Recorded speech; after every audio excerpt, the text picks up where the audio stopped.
acima de todos,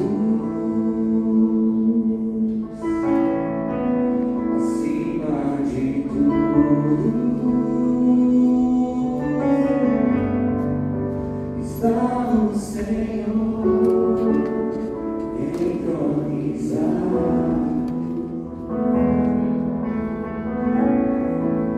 Os anjos dos homens, os céus e a terra, montanhas e mares, declaram quem tu és.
Santo Deus.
Te vou clamar.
cheio de Ti.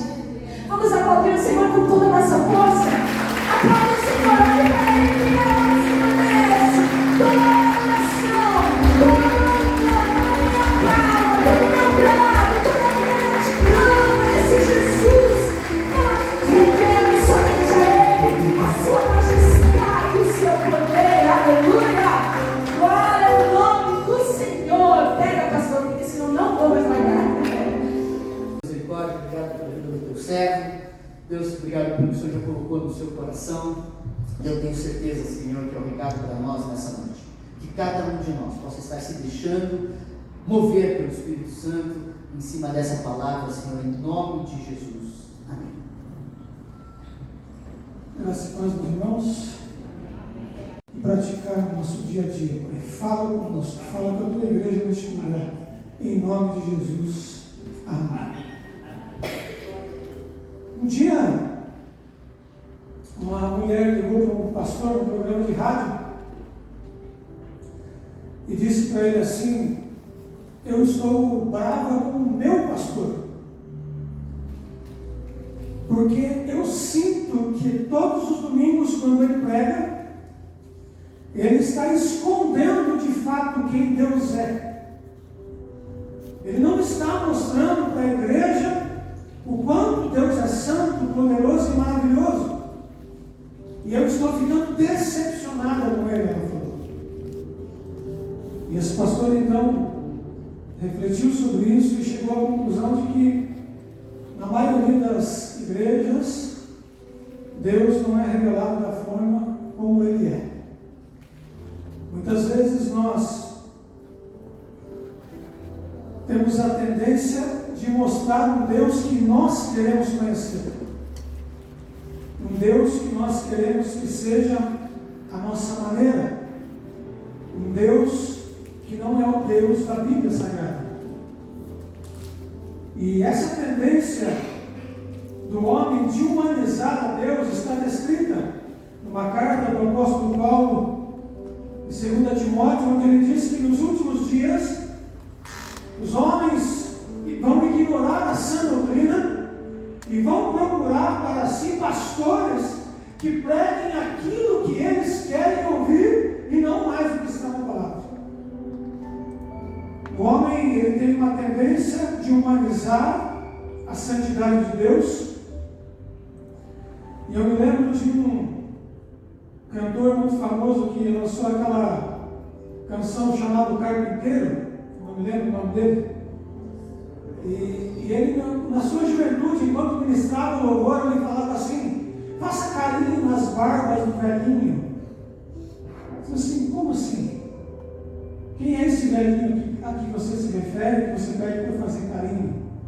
Não é uma heresia, mas é uma grande bobagem. Você não pode chegar e chamar Deus de velhinho e fazer carinho nas suas barbas. Ele é santo. Amém? E um dos motivos que o homem não deseja ver a santidade de Deus como ela é porque ao enxergar a santidade de Deus como ela realmente é, isso trará mudanças irreversíveis na sua vida. Porque, olhem bem, por exemplo, o que aconteceu com Isaías. Nos primeiros 5 capítulos ele começa a profetizar contra Israel, e ele diz assim: ai de vocês, ai de ti, ai da nação. E de repente, quando ele vê o Senhor, ele muda o discurso e ele diz assim: ai de mim. Porque quem conhece o Senhor sabe que não tem nada de valor em si e não tem o direito de ficar julgando e apontando o pecado e erros dos outros, mas ele se entrega em arrependimento e contrição diante da presença do Senhor. Outro motivo é que ver a santidade de Deus, ela é traumática para quem não é santo. Imagine o Senhor se apresentando aqui com todo o seu esplendor aqui para nós, pecadores. E diante de nós não vamos ver a glória de Deus. Nós só vamos enxergar o nosso pecado, a nossa fraqueza e as nossas falhas. Porque a santidade dele não admite fraqueza, não admite falhas e não admite pecados. E olha o quanto que é sério isso. Essa palavra hoje é um pouco grave, mas ela vai acabar melhor, tá? Não se preocupe. Olha o quanto que é sério homens pecadores e falhos serem julgados por um Deus que é totalmente santo. Qual é o padrão que ele vai usar para nos julgar? Somente a sua santidade. Então, eu quero, através desse texto, apresentar um pouquinho da santidade de Deus para vocês. E existe um padrão para todas as pessoas que se encontraram com Deus verdadeiramente. Um dos exemplos que eu anotei aqui é o profeta Abacuque. Abacuque viu a injustiça acontecendo em Israel, viu os pecados da nação, viu o povo sofrendo, subiu no alto de um monte e disse assim: Senhor, eu vou ficar aqui em cima e eu quero ver. O Senhor não está vendo a injustiça, o Senhor não está vendo o povo sofrendo, o Senhor não está vendo o que está acontecendo. Parece que todo mundo está fazendo alguma coisa menos o Senhor. Mas de repente Deus se apresenta para ele. E eu queria que você colocasse aqui Abacuque 3:16 para nós lermos. Olha qual é a reação dele. Ele diz assim: quando ele ouviu Deus falar, ele disse assim: ouvi isso, e o meu íntimo estremeceu, e os meus lábios tremeram, os meus ossos apodreceram, as minhas pernas vacilaram. Tranquilo esperarei o dia da desgraça que virá sobre o povo que nos ataca. Em um momento, sem enxergar o Senhor, ele se apresenta como alguém que cobra, alguém que exige, alguém que pensa que manda no Senhor. Mas quando Deus se apresenta, ele cai prostrado. E ele percebe que ele não vale nada. Uma outra pessoa que reclamou bastante de Deus foi Jó. Eu quero que você coloque aqui Jó, capítulo 42, versículo 2. O Jó ouviu as reclamações dos seus amigos, Jó lamentou diante de Deus, de repente Deus se apresentou para ele e começou a dizer: quem foi que colocou os limites dos mares? Você sabe onde estão os depósitos de gelo da terra?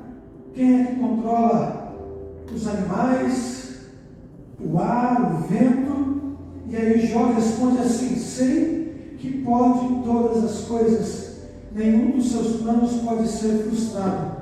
Coloque o versículo 6 também. Jó 42:6. Por isso menosprezo a mim mesmo e me arrependo no pó e na cinza. Então, se você deseja conhecer alguém que se encontrou com Deus, o principal sinal disso é: essa pessoa já não consegue mais ficar se gabando de tudo que ela faz, de tudo que ela tem e de tudo que ela sabe. Mas ela reconhece que tudo e além de tudo é só o Senhor e a sua misericórdia. Amém? Eu nunca me esqueço, um dia um pastor, em uma discussão de gabinete, ele disse assim a respeito de um irmão que havia saído da igreja e estava falando mal dele. Ele disse assim: aquele irmão é um ingrato, porque um dia eu fui na casa dele e eu curei ele. Eu disse: como assim, Senhor? O Senhor curou? Sim, eu curei. Eu que orei. Se eu não tivesse orado, eu não teria sido curado. Tempos depois, esse pastor caiu em pecado, se afastou da igreja, até hoje não conseguiu voltar. Se colocou acima do Senhor. Mas aqueles que se encontram com Deus têm uma visão diferente. E agora nós vamos para o texto. E lá em Isaías capítulo 6, havia morrido um rei. E nessa mudança de rei, havia um rei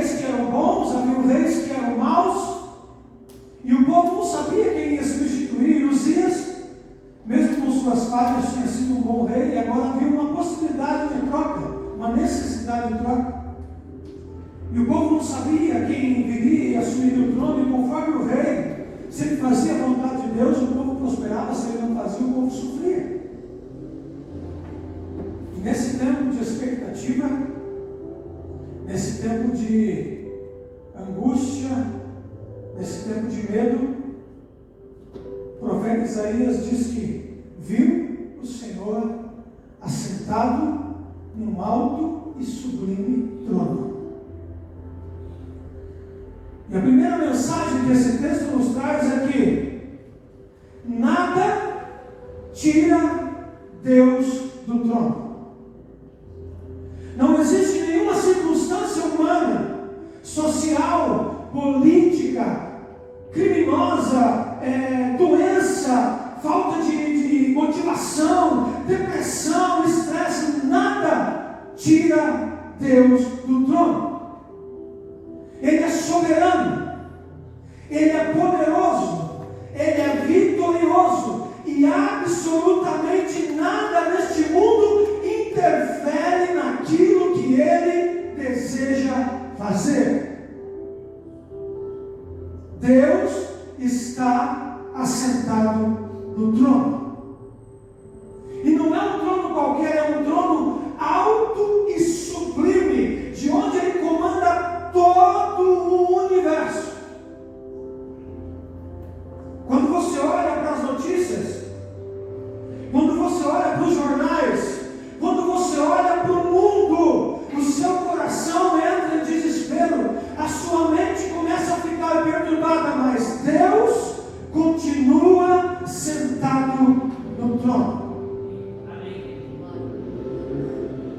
Nenhum movimento humano abala a soberania de Deus.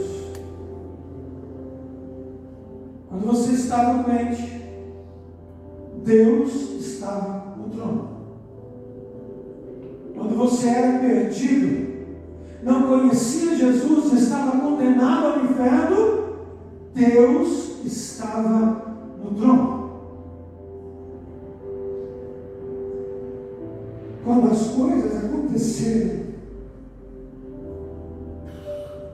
e você se desesperou, Deus estava no trono. E o trono do Senhor tem um objetivo. E o objetivo do Senhor é redimir o seu povo. Ele se assenta no trono com o objetivo de redimir e salvar o seu povo. Porque o seu filho, aquele que morreu na cruz do Calvário, a palavra diz que o sacrifício dele estava proposto desde antes da fundação do mundo, e o sangue dele tem efeito para salvar desde antes da criação do mundo. Deus se assenta no trono, e Ele se assenta no trono baseado na vitória do seu Filho, chamado Jesus Cristo, que sempre esteve disposto a morrer e salvar todos os pecadores. Aleluia. O Senhor caminha sempre e sempre a partir da sua vitória, a partir da sua glória, a partir do seu poder, e absolutamente nada pode tirá-lo de lá. Eu sei que nós, como homens, como seres humanos falhos e fracos, temos uma tendência de achar que o mundo está fora de controle, mas não está, porque Deus continua no trono. Coloque para mim 1 Pedro 1:20. O apóstolo Pedro, ao se referir ao sangue de Cristo, olha o que ele diz: conhecido antes da criação do mundo, revelado nesses últimos tempos em favor de vocês. Imagine que naquele dia que Cristo se entregou na cruz do Calvário, em um determinado momento, todos os pecados, todas as doenças físicas, emocionais, espirituais, começaram a ser lançadas sobre Ele, porque Ele se fez pecado por nós, Ele se fez sacrifício por nós, e tudo foi lançado na direção dele. Mas tudo que foi lançado na direção dele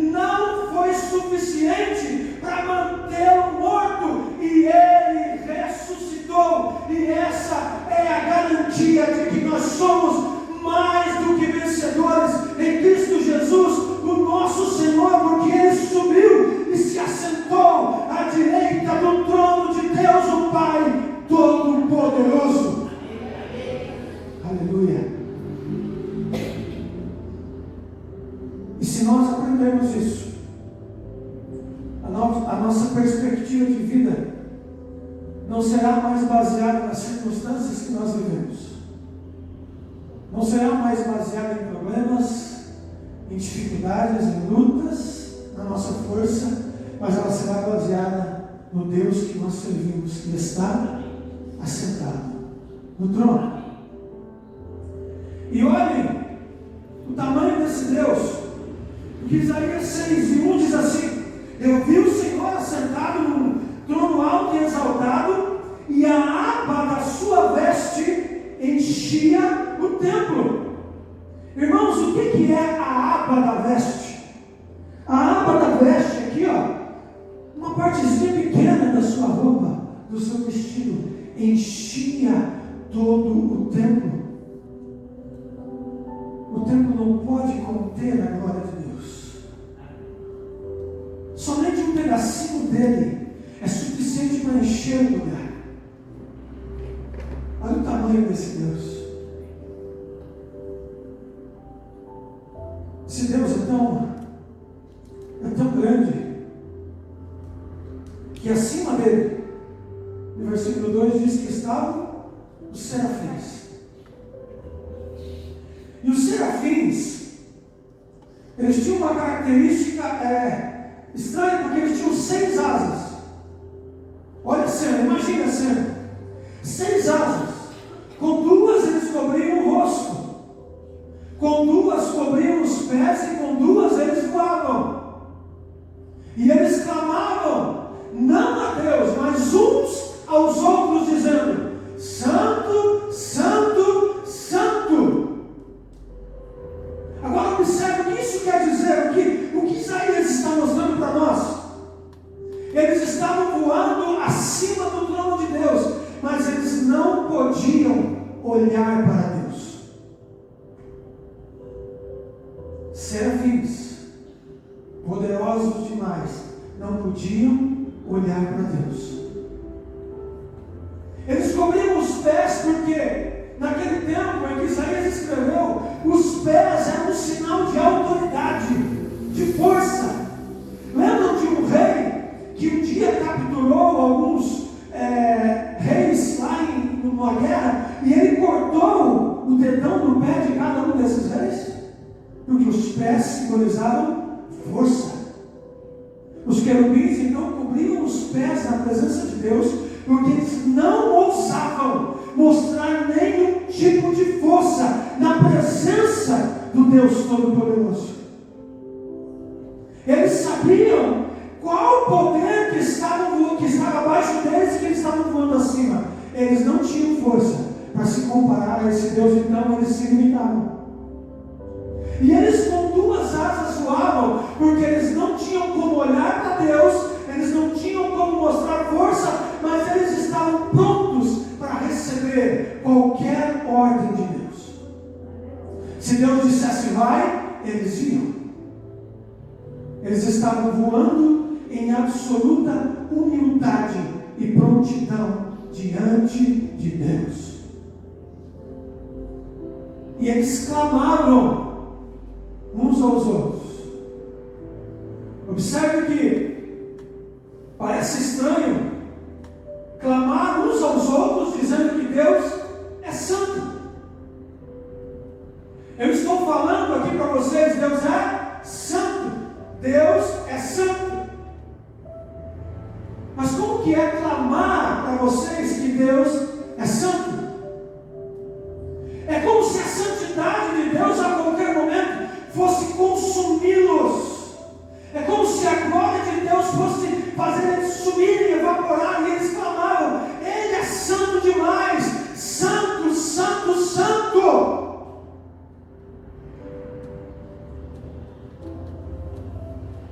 Só que eles não falavam para Deus. Deus estava ali, eles não viam a Deus, eles não viam o trono, não mostravam força diante de Deus e não falavam com Deus. E o profeta Isaías, no sertão inferior, estava tendo a oportunidade ver, de enxergar a Deus no seu trono. E o texto, ele não deixa só a revelação do que os serafins faziam, mas ele revela o quanto eles eram poderosos, porque ele diz assim, no verso 4, ao som das suas vozes, os batentes da porta tremeram, e o templo ficou cheio de fumaça. De que vozes o texto está falando? O texto está falando que enquanto os serafins clamavam uns aos outros, Santo, Santo, Santo, as bases do templo do Senhor foram abaladas. Enquanto eles falavam tamanho do seu poder, as bases da terra tremiam. E todo o templo se encheu da fumaça da glória de Deus. Mas mesmo assim eles não ousavam falar a Deus, olhar para Deus e mostrar força diante de Deus. E sabe o que significa a palavra serafins? Significa seres incendiados pela glória de Deus. Seres incendiados pela glória de Deus, não ousavam falar a Deus, não ousavam olhar para Deus e não ousavam mostrar força diante de Deus. Então Isaías grita: ai de mim, eu estou perdido, eu sou um homem de impuros lábios, e eu vi o Senhor dos exércitos. Agora, não sei se você já parou para refletir sobre esse texto. Por que Isaías falou que era homem de lábios impuros diante de tamanha santidade? Será que no tempo de Isaías não tinha assassinatos? Não tinham roubos, não tinham traições, não tinham mentiras? Ele não poderia ter citado diante de Deus: ai de mim que vivo no meio de um povo que comete crimes hediondos contra a criança, contra mulheres, contra os mais fracos. Mas o que ele fala é: ai de mim que sou um homem de lábios impuros e habito no meio de um povo de impuros lábios. Por que Isaías fala isso? E aqui é algo que é o ponto principal que eu quero fazer para nós. Porque no Antigo Testamento os judeus tinham uma lei que determinava que havia um sumo sacerdote. E esse sumo sacerdote, uma vez por ano, entrava num lugar chamado Santo dos Santos, com uma roupa toda especial, desenhada e estilizada por Deus. E ele entrava nesse lugar chamado Santo dos Santos, oferecendo o sangue do sacrifício de um cordeiro. E ele entrava lá, amarrado por uma corda, porque mais ninguém podia entrar lá. E se Deus aceitasse o sacrifício e a oração daquele sacerdote, ele saía de lá vivo, caminhando, e o povo glorificava a Deus. Tem uma cena no livro de Êxodo, se não estou enganado, em que Moisés tinha uma tenda um pouco afastada do acampamento ao qual ele falava com Deus. E a Bíblia diz que quando Moisés ia passando em direção à tenda, quando o povo sabia que ele ia lá, o povo saía nas portas das suas tendas e ficava olhando Moisés indo em direção ao local onde Deus ia falar com ele, com grande expectativa do que Deus ia falar. Agora imagine o sumo sacerdote entrando nesse dia especial, no Santo dos Santos, para falar com Deus. E se Deus aceitasse o sacrifício, todo o povo era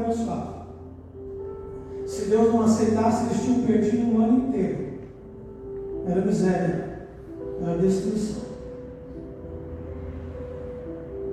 Portanto, uma única vez no ano, com uma única oração e um único homem, dirigia a sua voz a Deus no meio do povo de Israel. E é por isso que Isaías diz: ai de mim, que sou um homem de lábios impuros, e eu vi o Rei, o Senhor dos Exércitos, e eu não posso falar com Ele. Eu não posso abrir a minha boca e me dirigir a Ele, porque eu sou um homem de lábios impuros. E aí os anjos, os serafins, aliás, vendo aquela cena, vendo Isaías se colocando num lugar de perdição, num lugar em que ele revela que não pode também falar com Deus, os serafins vão até o altar, pegam uma tenaz, que é uma vara de ferro para você pegar a brasa, pegam uma brasa do altar e levam para Isaías, e eles levam na direção de Isaías e encostam nos seus lábios. E quando eles encostam no lábio de Isaías, eles dizem assim: veja, isto tocou os seus lábios, e agora a sua culpa será removida e o seu pecado será perdoado. Quando os anjos tocam nos lábios de Isaías com aquela brasa viva, eles estão autorizando Isaías a dirigir a palavra a Deus. E eles estão meio que dizendo para Isaías assim: Isaías, nós queremos dizer para ele que ele é santo, santo, santo, mas nós não podemos mais. Você agora pode, então diga para ele que ele é santo, santo. Diga para ele. E nós não entendemos a importância disso, porque o sacrifício de Cristo na cruz faz por nós o mesmo que aquela brasa fez por Isaías. E agora, tendo crido, tendo aceitado, tendo recebido Jesus, nós podemos todos os dias entrar no Santo dos Santos e falar com Deus. E mais ainda, não podemos só entrar, nós não precisamos nem sair de lá, nós podemos ficar lá para sempre se quisermos. Amém. Porque nós fomos sacerdotes, nós nos tornamos sacerdotes e reis na presença de Deus e podemos falar com Ele.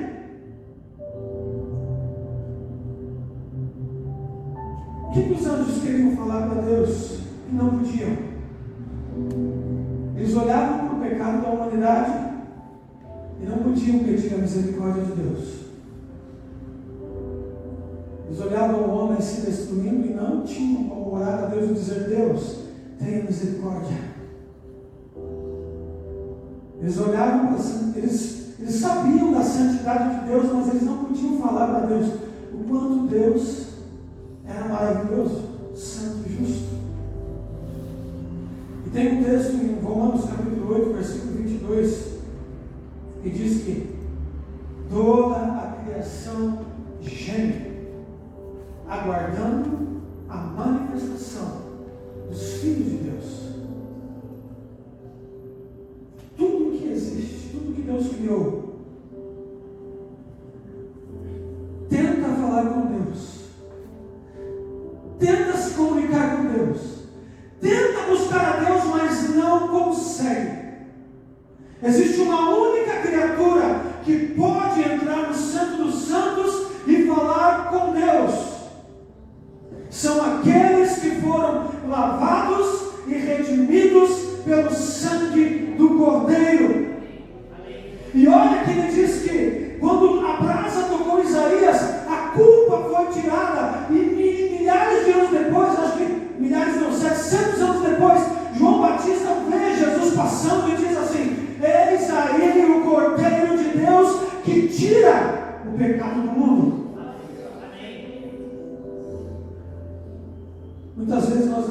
entendemos que a nossa primeira missão é falar a Deus em favor do povo, é falar a Deus em favor da criação.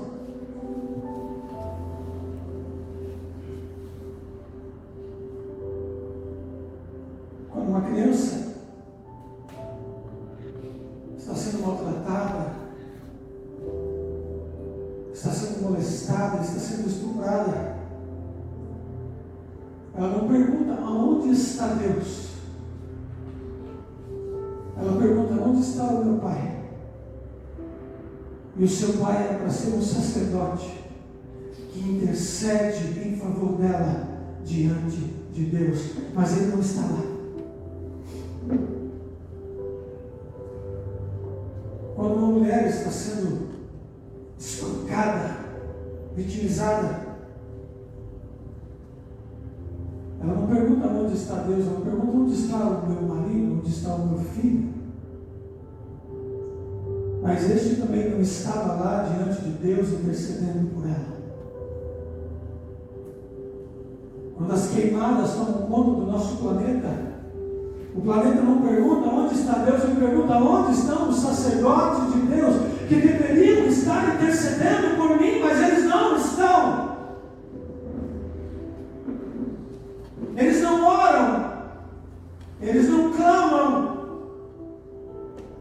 E alguns que entendem que podem orar e clamar a Deus, entram no Santo dos Santos e dizem: Deus, eu preciso disso, eu preciso daquilo, eu preciso daquele outro, o dinheiro que eu tenho não é suficiente. Eles são egoístas e eles oram só para si, eles não oram para os outros.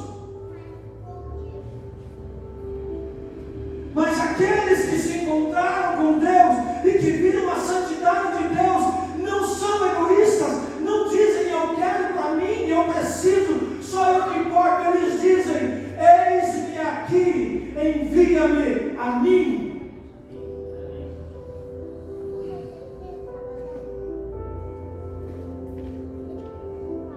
Eu me lembro de um pastor, faz muito tempo isso,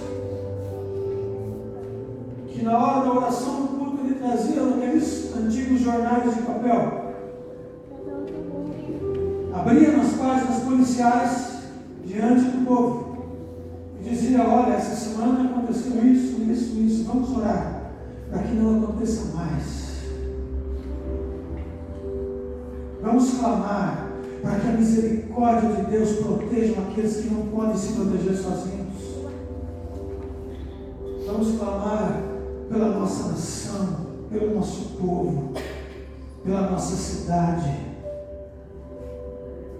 Vamos clamar pelos fracos, pelos oprimidos.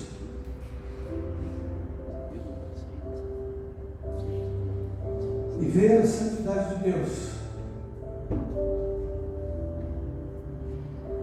verdadeiramente nos levará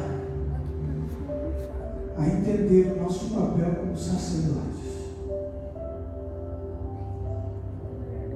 como pessoas que, diante do Deus Todo-Poderoso, podem simplesmente clamar e resolver um problema enorme.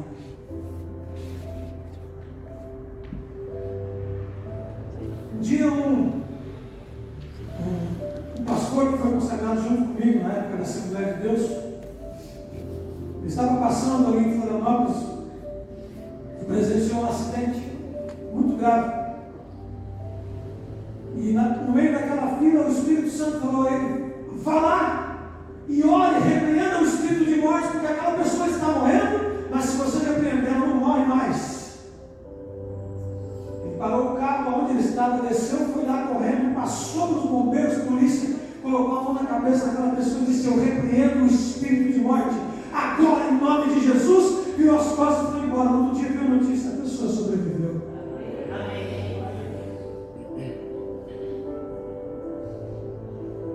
Um dia também ali em Florianópolis, a gente morava ali, os traficantes têm a mania de imobilizar as pessoas que ainda não foram presas, de começar a incendiar ônibus. Eles tiram as pessoas do ônibus e colocam fogo. E já fazia uma semana que eles colocavam fogo no ônibus. E um dia no culto de quarta-feira,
almas para Jesus, a primeira coisa que você vai ver nos livros, nos estudos, nas explicações é: comece orando por aquela pessoa.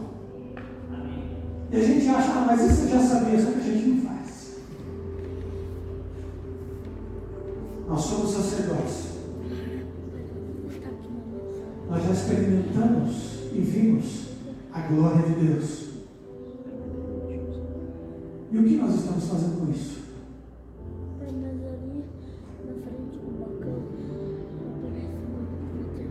Nós simplesmente desejamos estar em um culto como esse, sentindo a presença dele, sentindo aquele calor que nos invade, que nos toca, vendo a glória do Senhor. Mas quando a gente vira as costas, a gente não é mais sacerdote, a gente esquece.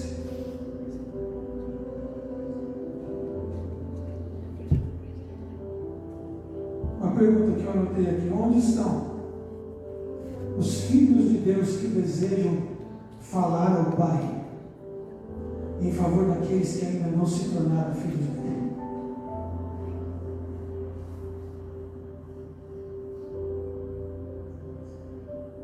Uma igreja, na minha visão, não é um lugar onde tem um pastor e várias ovelhas. Uma igreja é um lugar onde um pastor guia muitos pastores para ir lá fora buscar ovelhas perdidas e trazê-las para o redil do Senhor. Você está aqui para aprender, para receber e para ser usado por Deus. Parece que às vezes a gente vem à igreja e diz assim: Deus, eu já me esforcei, eu já fiz, eu já coloquei, já fiz tudo que podia, só falta a sua parte. Parece que é só o Senhor que não faz. Não. Você está aqui porque Deus te colocou como um representante dele. E você pode, assim como Paulo e Barnabé, transtornar todo o mundo com a mensagem de Cristo.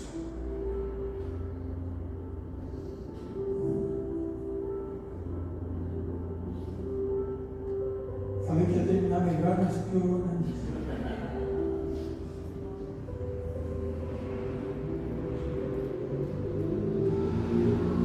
Para de vir na igreja ficar cobrando,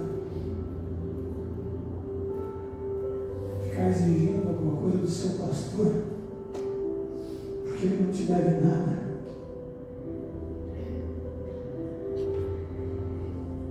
Venha para a presença de Deus buscar poder para avançar, poder para conquistar, poder para arrebentar as portas do inferno.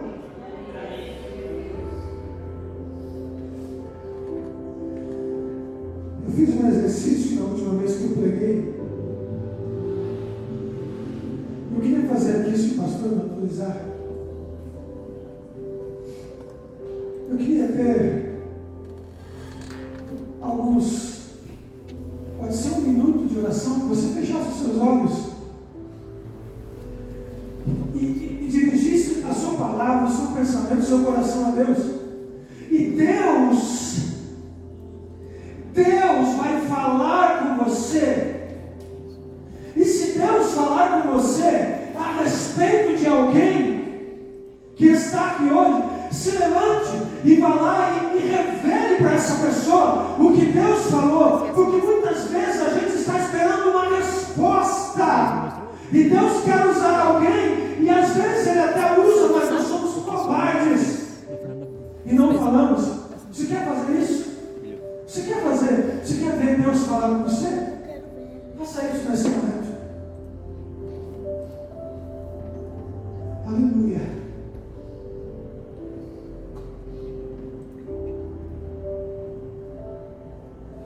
Vem agora neste lugar, Senhor.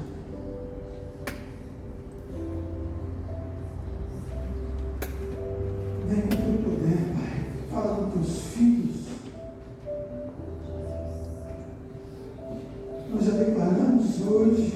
do Senhor é santo, santo, santo.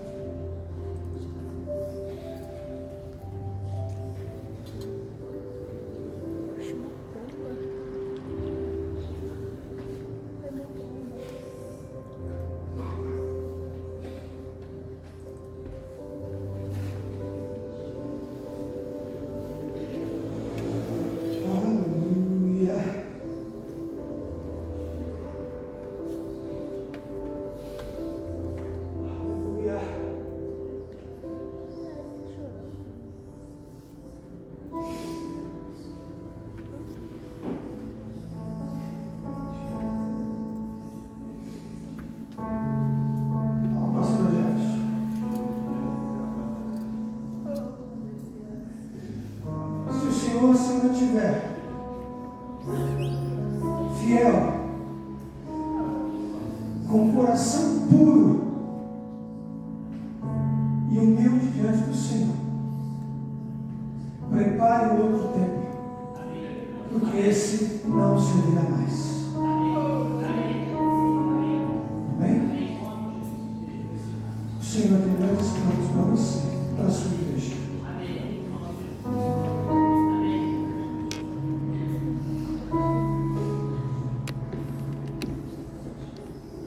Aquele senhor ali, qual o seu nome?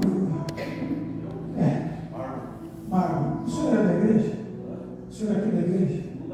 Segunda vez. Deus me disse para você se entregar. Pare de duvidar dele. Ele tem cuidado de você. Ele tem te sustentado. E ele deseja te usar nas mãos dele. Se entregue para ele. Saia desse muro. O muro não te levará a lugar nenhum. Mas Deus vai te levar longe.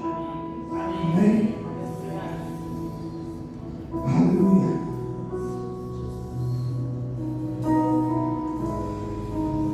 Agora, se Deus falou com você a respeito de alguém, vai e fale. Vai e fale. Porque o Senhor está nesse lugar nesta noite. Aleluia.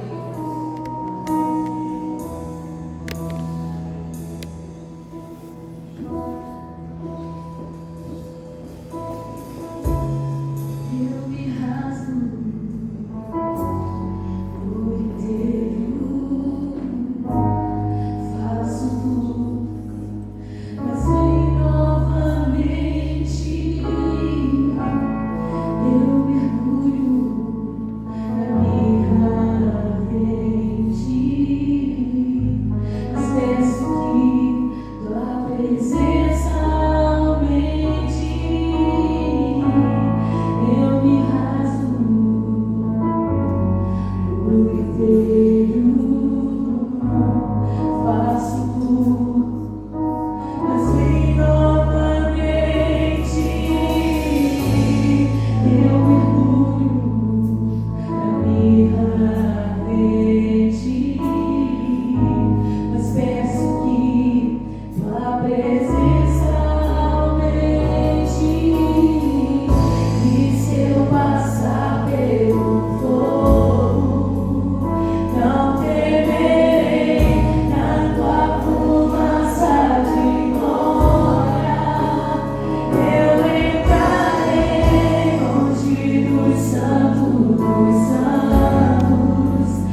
hoje entrega.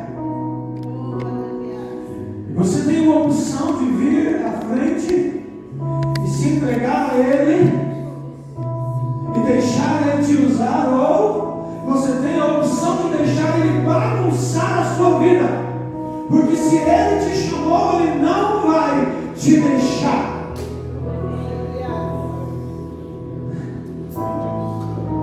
Eu quero te pedir para você vir à frente. Eu sei que Deus fala com você. Vem à frente. Deus vai transformar. Ah, Deus vai mudar. Ah, o Espírito cantará na sua. Deus vai mudar.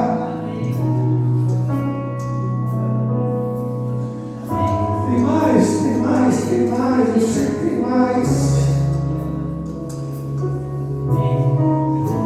Aleluia.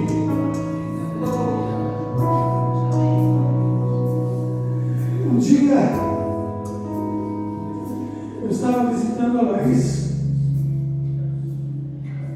Na volta da visita dela, conversando com a minha esposa, ela perguntou para mim: o que você espera daqui para frente? A minha resposta foi: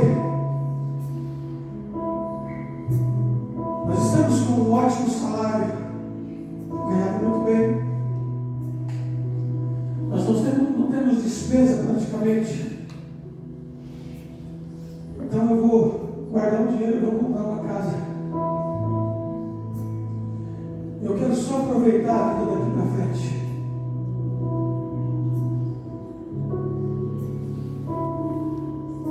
Tudo certinho, tudo redondo. E quando eu falei isso, eu imagino que Deus lá do céu se moveu e disse: você que pensa. Porque no outro dia não passou nem 24 horas, sem nenhum aviso, sem nenhuma espera, eu fui demitido, eu fiquei sem casa, eu fiquei sem dinheiro, eu fiquei sem nada. Sem nada. Porque os nossos planos diante de Deus não são nada. Quando Ele quer, Ele abala a terra, Ele abala tudo que nós consideramos sólido, porque é só a presença dEle que importa. Se você quer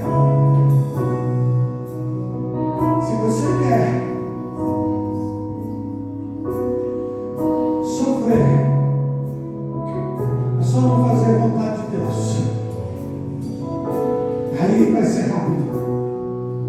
Mas se você fizer a vontade de Deus, mesmo quando alguém olhar para você e pensar que você está sofrendo, você está na glória, você está no Santo dos Santos, você está feliz porque você está na presença de Deus.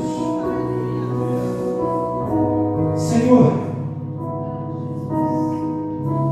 eu ministrei tua palavra neste lugar, Pai.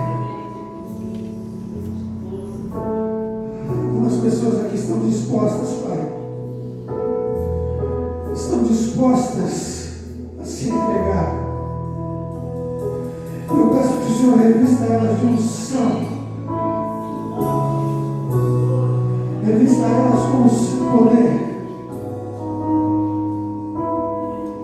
revista, Pai, o seu poder, enche, em nome de Jesus, enche, Pai, da sua glória, enche de coragem, derrama da tua unção. Que Deus tem não é só para Ele, é para você também. Deixa Ele trabalhar na sua vida, não é só para Ele, Ele vai se conduzir, mas hoje é para você. Aleluia. Ele cantará nas suas, sem medo, entrega total diante do Senhor, Ele vai te usar.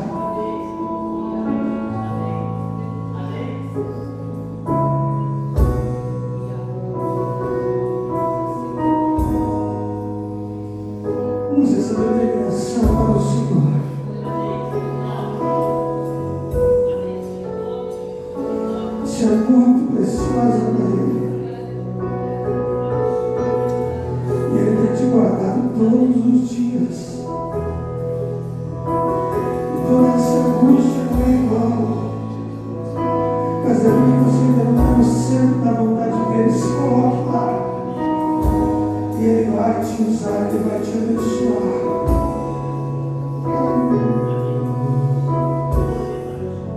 Deixa Deus te usar. Deixa Deus te usar. Deixa Deus te usar, aleluia. Em nome de Jesus. Eu gosto de pensar que Deus, na sua criatividade, no seu poder e na sua glória, um culto nunca é igual ao outro e nunca será. E amém que nós viemos para esse lugar. E amém que nós somos privilegiados por estarmos aqui, ouvirmos essa palavra e sermos desafiados a um novo patamar. E amém por isso. Então que nós possamos levar no nosso coração o que Deus fez. Você vem aqui à frente, leve essa palavra para você, faça a diferença, que nós possamos fazer a diferença. O Senhor já nos deu, o pastor André já nos deu, já está conosco. A decisão é nossa de fazer outra. Que o grande amor de Deus, que a graça do Senhor Jesus e as consolações do Espírito Santo estejam hoje e para sempre nas nossas vidas. Pastor, obrigado, pastor André, por ter vindo, ter ministrado, ter cantado, pastora Regiane, a todas, aos demais da banda, que eu não sei o nome de todo mundo, mas obrigado por vocês estarem aqui e por nos proporcionar esse momento. Aquilo que o pastor falou na grande verdade, nós não somos nada, mas Deus usa a nossa vida para se manifestar. E isso aconteceu hoje nessa noite. Glória